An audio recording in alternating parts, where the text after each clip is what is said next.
You know what I found to be I figured out what an autograph guy was yesterday on the Reddit slash autographs.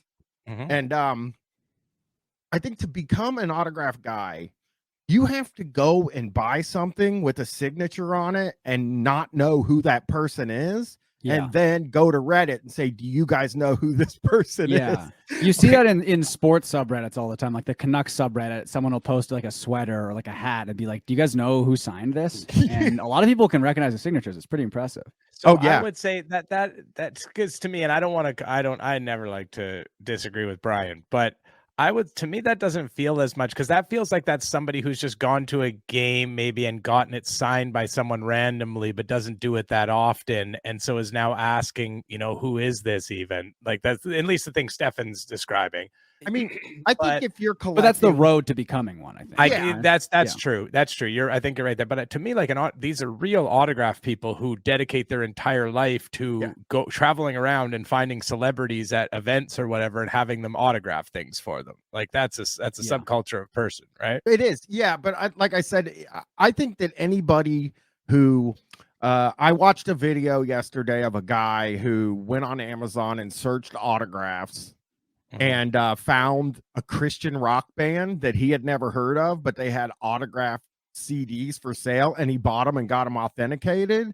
And it's like, you don't even fucking know who the guy is. Like, yeah, and he's explaining, well, this guy's notoriously hard to get an autograph from because he lives out in the middle of nowhere. So he's rarely out and signing stuff. So he knows him as an autographer. He doesn't know him. He doesn't even knows like his music. Oh, hang on one second. Oh, I hear it. Yeah, of course you hear it. But hang on, and just you guys continue on. I'm going to mute myself because I spoke to the contractors about this specific time and them not drilling, and they were in agreement. So just give me 1 second. Sorry. Okay.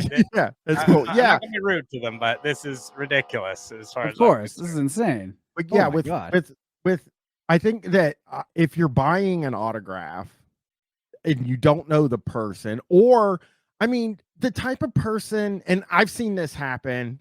Honestly, it like happened to me a couple times when we were touring, where the fans will find you right around the building. I mean, I was always standing outside smoking anyway. It wasn't like I was fucking hiding from them or anything. But they'll find you and say, hey, can you sign my poster? Can you sign this? And then just random people on the street also walked up to me and was like, who are you? Yeah. And it's like, who cares? I remember. I feel like I think we did some signings at the Blocked Party live show, and it's like, I mean, I think it's like semi-ironic on some level, probably, but it still feels. And also, I feel like my signature isn't very good either. But I learned something about that actually. I'll wait till Chris gets here because I read a piece about a guy who teaches celebrities how to make an autograph. Oh, that's cool. Because that is one thing. This sort of slides in with my card collecting is with autographs, there's an issue right now. Chris is back. Here he is. Hi, Chris. There is an issue right now in like NBA cards and NFL cards where a lot of the autographs are sticker autographs because it's faster to get players to sign them that way. And the on-card autographs are obviously much more valuable because it means like the player actually like handled the card briefly, right? Yeah. But the other thing is, and you see this with a lot of like the younger players, is their autograph. It's just literally like there's a player. I think he played on the Clippers. His name was Brandon Boston Jr. And his autograph was just literally in like all caps BB. And well, it looks horrible. It looks awful. I mean, what are we doing here? Stefan, I'll tell you this. When I was growing up, and I've talked about this before, but I got into Korn in like 94. Yeah. And so they played very small venues when I was going to see them early on.